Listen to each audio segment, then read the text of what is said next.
As a kid, I had an unusual interest in US politics. Growing up, my school library had a book about US presidents that I would constantly check out. I was checking it out so frequently that even the librarian banned me from checking out that book. I can also remember how at times I would be more interested in what was happening on the news with US politics than cartoons.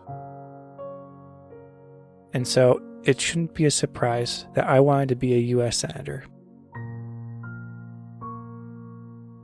However, as I got older and more mature, I started to realize what it would take to be a US Senator. But after witnessing the horror of US politics of the past 8 years, I have no desire to hold public office. As I've matured and made these realizations, I've observed that it takes a certain type of person to run and hold public office. And I've wondered, what is that type of person to run for public office? What are their motivations for being involved in politics? And how deep are their political convictions? I'm your host, Jack Taggart, and on this episode I talked to 3 men who are involved in various levels of politics and asked them how they got started in politics, what impact they hope to have with their political involvement, and how they find meaning and purpose in politics. This is my search for meaning and purpose. To start off this episode, I interview someone who ran for public office. My name is Matthew Deemer, and this is how I find my meaning and purpose. Just an FYI, our interview took place in September of 2022. At the time, Matthew was running for Ohio's 7th Congressional District. I got into running for office because I thought we needed a couple things that I could bring to the table. One, I think we just need good people that are thinking outside the box, that are looking for policy over politics, that are solution focused. Someone who is going to be trying to reach out to as many people as possible and trying to create the best solutions for their district. I believe that we're running for constituents, and not because you're running for ego or you're running to be a little mini president, but you're running to represent people. And those people are from all walks of life, all economic levels, all kinds of different cultural backgrounds. And you have to try to talk to them all to create a best solution. Also, I think that we see a lot of international and supply chain issues that are directly affect national security, but also the livelihoods of the middle class of America. I've lived in China for 13 years. I went to school in Taiwan. And so I think with that background, I saw how China picked up their middle class. I saw the investment in their infrastructure, the investment in their people, in their factories, in manufacturing. And I think that we could do the same thing over here. We've been kind of stagnant with that. We've been kind of neglecting that. The middle class has been gutted out. Wages have been stagnant for decades, and we have to actually get back to it to, build that middle class back up. And so with that experience, with that, I think, mindset, I would be a perfect candidate and representative in Congress. What has influenced your political views? Well, there is the aspect of who I am and where I've been. And so I was born in Slavic Village. It's a village inside of Cleveland. And so I was born there. I was one of 3 kids to very young parents.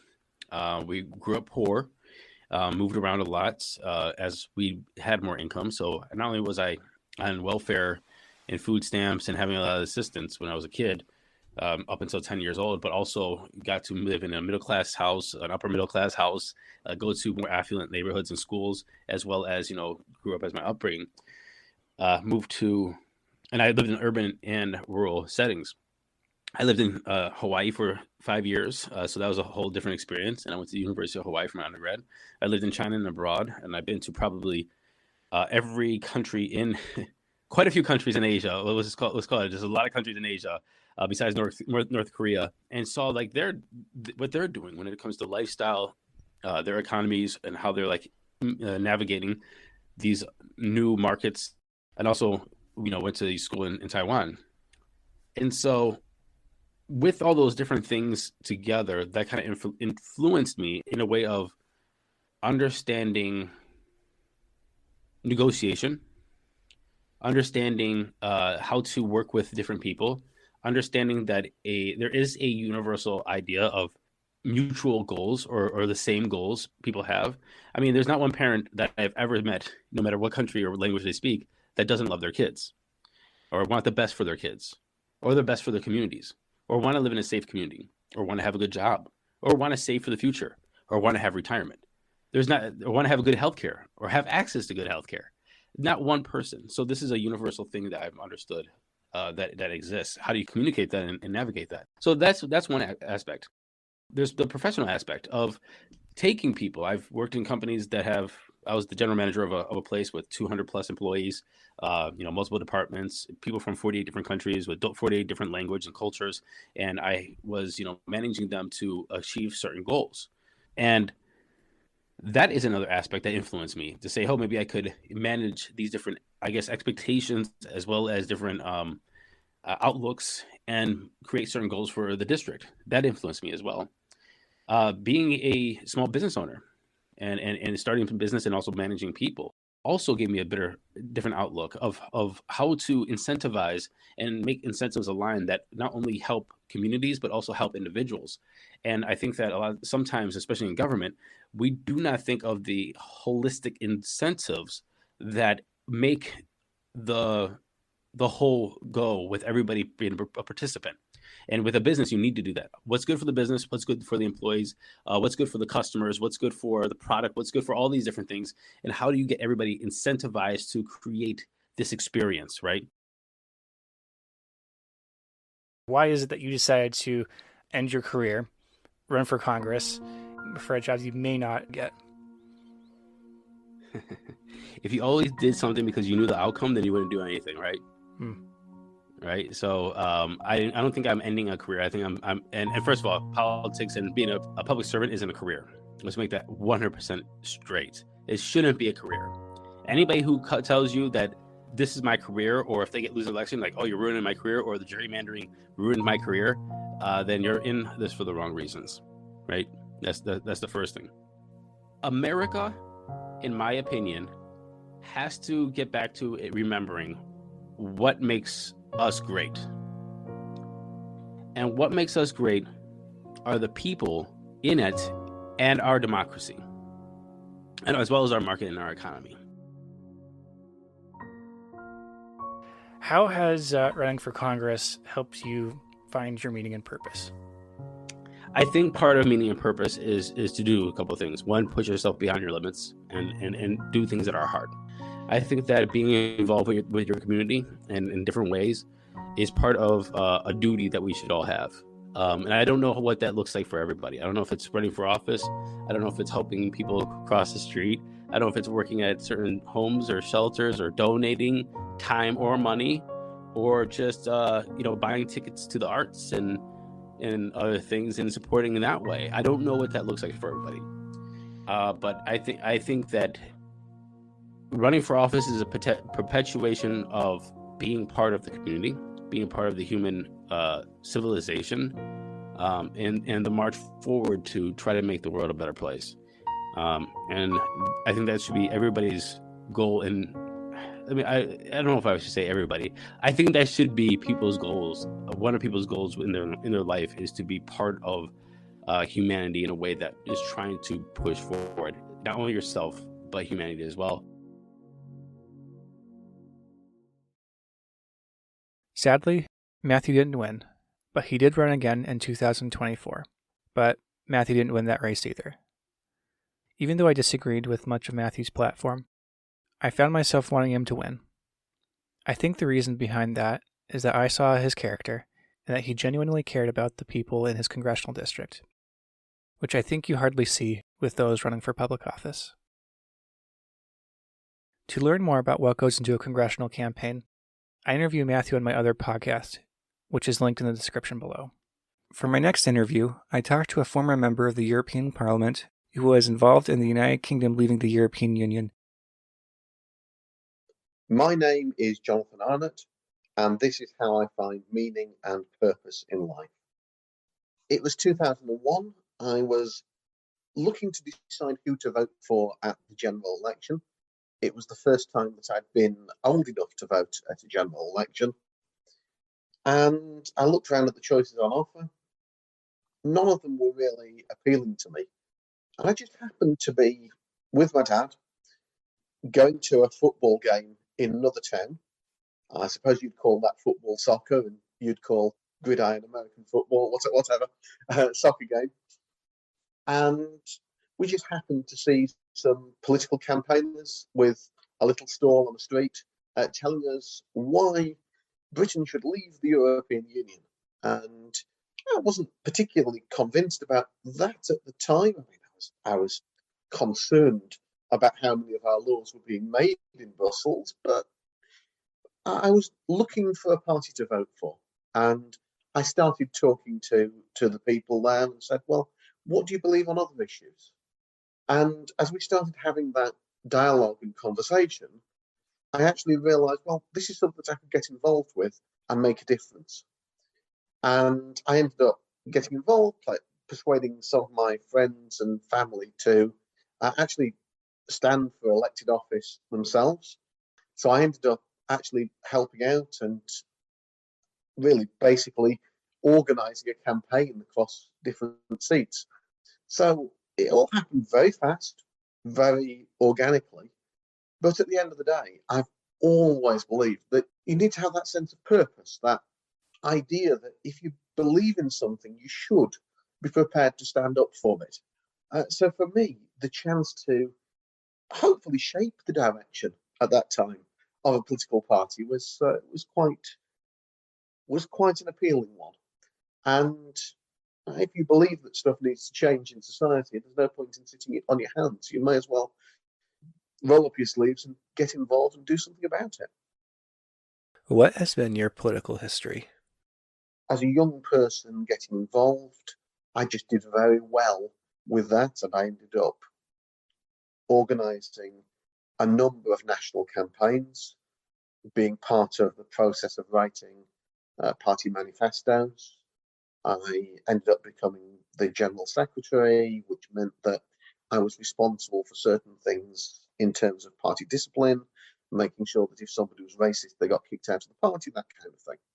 So I got involved really with shaping things behind the scenes and actually made quite a big difference to some policy agendas, which I think I have seen the impact of in society today. And then the natural step for campaigning for Britain to leave the European Union was to go and fight that battle in the European Parliament. And so from there, I was elected as an MEP. And then Britain left the European Union, and then I wasn't an MEP anymore. I guess if you're in elected office, you really should see it as a privilege to be in that position. Society uses privilege for all sorts of reasons at the moment, but it really is a privilege to represent people. And it's important to do that with the seriousness and diligence that it deserves. And that was the one thing that I tried so hard to do. When somebody disagreed with me and sent me an email and said, look, I disagree with you about this, this, and this. And I remember one person who now actually has changed sides and actually agrees with me on those things. I remember saying, yeah, come to my office and I'll sit down with you and we'll discuss these things. And he went away not agreeing with me, but I'd spent that time with him. I'd talked it through with him. He was a political opponent. I knew he was a member of another party. And I sat down and talked to him and just treated him as a human being with dignity, not as an opponent to try and swat away and destroy. And these things are what you can do to help your constituents. And it's just having that sort of servant mindset, I think you go for the whole meaning and purpose. I mean, in the Bible, Jesus' mindset, washing his disciples' feet. You should serve the people that you represent. And that was the most important thing. I think to an extent, it's always a privilege to be able to help people. If you get the chance to make a difference to someone else's life, that's always a privilege. So to have the opportunity to do that across an area the size of a US state, or to make a difference in terms of national government policy, I just think that is it's just what it is. It's an amazing privilege. And it's a heavy responsibility. And I think sometimes people go into politics for the wrong reasons. I think sometimes people go into politics and they think it's a career. Well, I'm going to do this, and I'm going to do this, and I'm going to do this, and then I'm going to get this position, and this position will be great, because I'm going to be earning all this money, and I'll have all this power. I don't think that's what it's about. I think if you go into politics, you go into politics because you believe you can make a difference, because you believe that you want to make this world a better place. And I believe that. And maybe you might be on a different side of a debate to me, but we should both be coming at it from the right heart, from the right mindset of saying that we want to make the country, the world, a better place than it is now. And if someone doesn't see it as a privilege, then maybe they're in the wrong job. Why did you decide to leave politics? I was aware that it had taken quite a toll on my family. I could see that the effort, the amount of work was taking a toll on me. I could see that the sheer negativity and nastiness that had crept into politics since Twitter, the whole social media. I mean, there's the old quote that a lie can be halfway around the world by the time the truth is still putting on its boots. And the lie could be halfway around the world in just one click. You tweet a lie, it gets retweeted thousands of times. You rebut the lie, it gets retweeted twice. There's such nastiness, such negativity within politics. And the scary thing is that there's a temptation when people are doing it to you all the time. There's a temptation to start doing the same things back. Someone attacks you, you attack them back, because it's the human instinct to do. It doesn't make it right. And I think when you start seeing that and it grinds you down on a daily basis and you want to react in a way that you shouldn't, that has an impact as well. I think from a point of view of politics being something that you do because you want to make a difference to the world, I wasn't actually sure. I could see the difference I had made, but I wasn't sure what more difference I could make. How do you find meaning and purpose through politics? I find that question quite difficult because, in a sense, I feel like it's almost the other way around. Because, in a sense, the outworking of meaning and purpose in life is to make a difference, and to make a difference through politics, which is the vehicle that I chose to do that. If you want to help other people, there are many ways that you can do that. You can volunteer at a charity. You could become a doctor or a nurse. There's loads of ways of serving people. There's loads of ways of making a difference in the world. Politics is the one that I happened to choose at that time, but I don't think it specifically helped me find meaning and purpose. I think meaning and purpose pushed me towards politics. And I think as a Christian, is one of those things that I think there's, particularly here in the United Kingdom, I think we have a very odd relationship when it comes to Christianity and politics, perhaps more so than in America. And you often get people saying, well, they don't think that Christians should be involved in politics. Politics is a really nasty business, and there's the negativity, and the Bible says that there's no authority except that which God has established. So just allow that to happen. And yet you also look in the same Bible, you see actually examples of people who did stand up in ways that would consider to be political today. You could look at Queen Esther, you could look at Joseph, you could look at a range of people who did stand up for their beliefs and got things changed within society. My faith has an impact on meaning and purpose, and meaning and purpose has an impact on what I've done in politics. If you want to learn more about what Jonathan did as a member of the European Parliament and the European Union, I interviewed him on my other podcast, which is also linked in the description below. So far, we've heard from two men who talked about their experience in politics. However, those experiences have been with public office. However, one doesn't necessarily have to run for public office in order to get involved in politics. For my last interview, I interview someone who plays an important but not so visible role in politics. I interview a registered lobbyist and political consultant. My name is Ryan Levitt, and this is how I find meaning and purpose in life. Someone asked me recently, did you always have an interest in politics, or is this something that you acquired over time? And the truth is, I've always been interested in politics, ever since I was young. And for whatever reason, it was interesting to me and exciting, and I enjoyed following the news and following candidates. I remember, I think I was in elementary school the first time I worked on a political campaign. It was our local mayor, and our neighbor was the campaign manager, and all of her kids were doing campaign activities. And so I tagged along and put, I think we were putting flyers on people's doors or something. So kind of funny. I got started pretty early in this, but I really got more involved when I got to high school and started to look for opportunities to be engaged in political stuff. And I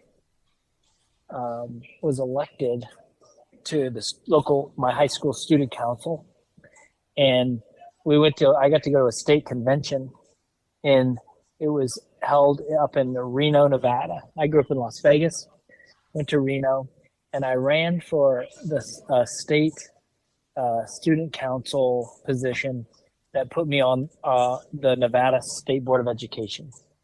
So I was like 15 years old, couldn't even drive a car, and I was elected as a student representative to the local State Board of Education.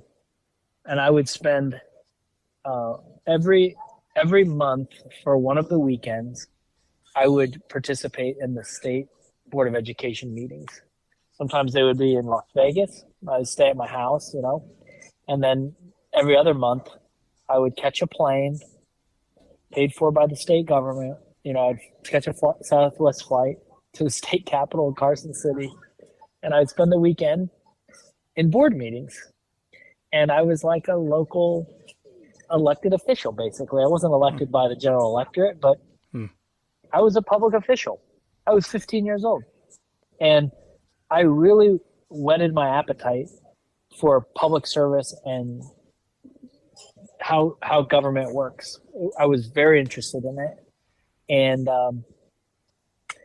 since that point in my life, I have basically been involved in public policy or politics ever since.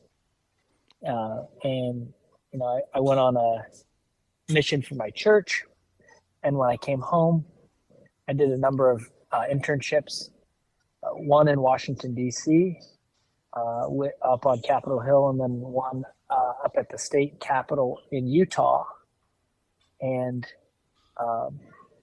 worked for politicians. And then after I graduated from college, I got an opportunity to move back to Washington, D.C. So it was like 3 days after I graduated from college, I was on an airplane moving to Washington, D.C. And I've been in D.C. ever since. I did about 10 years working for different members of Congress, different committees in Congress, working on public policy and legislation. And then for the last more than 4 years, I've been for a lack of a better term, I'm a federal lobbyist. Really what that means is I'm a consultant that I'm hired by different entities to provide counsel and advice to them on how to interact with the federal government, how to petition the government, and how to move forward different public policy initiatives, whether it be legislative or regulatory, or if they're seeking federal assistance, they hire a consultant like me to help them understand the process, to be involved in how to engage with the federal government. So it's basically been my whole life since I was a young person. I've been involved in politics, been interested in politics, and now I've made it my entire professional career to do so. So why did you decide to go the consultancy role rather than more of the public office role? Yeah, when I was a young guy, I'm still pretty young, but when I was much younger guy, I came to Washington D.C. as many young congressional staffers do, with the aspiration to seek public office myself. I thought, oh, this would be so great. I'll come to Washington. I'll go to law school. I'll get some experience working on the Hill. Then I'll go home. I'll get a career, as an attorney, and eventually I'll look for an opportunity to run for office. And the longer I stayed in D.C., and the more I understood just how demanding and at times unattractive it was to be a public person, a public official, I realized that I could still do so much and so much good by helping my clients move forward their federal priorities without ever having to seek office and do it myself. And I viewed the same way when I was a congressional staffer. I admired the members I worked for. I appreciated the fact that they made the sacrifice to come to Washington and serve in the Congress. And I think that we need lots of good people to do it, but I realized just how difficult a job it is. And you sacrifice so much in terms of being time with your family and your ability to be a private person and not be scrutinized for everything you do or say. And it just become less appealing to me. And I totally get why good people don't necessarily want to do it, but I'm grateful for the ones that do it because we need it. We need good people to come to Washington and serve in office. So, I think my perspective changed as I got more experience, and I decided I do want to continue to be in the public policy sector. I just don't necessarily feel like the only way to do that is to run for office. In fact, there is a role to be played by lots of different people and stakeholders in this process, and one of those important stakeholders are lobbyists like myself who help their clients, use their First Amendment right to petition the government and to advocate for their interests. And I've found a lot of satisfaction in doing that. But it just goes back to the fact that this industry is when I talk about this industry, politics it's not just the only way to be involved is to run for office. And I think a lot of people just don't understand that. They think, oh, you're into politics, so you're going to run for president. People say that when you're a kid. And people say, oh, yeah, someday I might run. My view is you can do a whole lot of good, and you don't necessarily have to run for office to do it. How has politics helped you find meaning and purpose in your life? Politics has been, in one way, it was an early passion in my life. It's maybe started out as a hobby, but politics has become my career. It's become my livelihood in a big way. The political sector has not become my identity, but it certainly has become a very substantial part of my life. And I'm fortunate enough to be able to have a career doing something that I love and that I'm passionate about. And I enjoy what I do professionally. Not everybody has that benefit of doing a job that they love to do, or that they feel like they have a natural aptitude, or I have a natural aptitude for this. I almost feel like I was born to do what I do. I feel a lot of gratitude that I have found myself in this type of work, because it's something that I care deeply about, and that brings me joy and gives me purpose. And like I said before, I'm able to be a little bit picky about what type of projects I work on and who I work with, and I'm able to work on things that I feel strongly about, that are important and that are worthwhile. And that's how politics has helped. It has given me, meaning and purpose in my life. If you want to learn more about what Ryan does as a lobbyist and what goes behind the scenes in Congress, I interviewed Ryan on my other podcast, which is also linked in the description. After listening to what these men had to say on how they find meaning and purpose through politics, I can honestly say that I'm a bit surprised. Normally, you would think that going into politics that one would be after the prestige and power. And I think that with some politicians that would be the case. However, with these men, I found that their motivations were noble, that they simply wanted to serve others in their community. Politics is quite a nasty business, but it is saying something to these men's characters if they're willing to deal with the nastiness in order to serve. It definitely takes a certain kind of person to do that.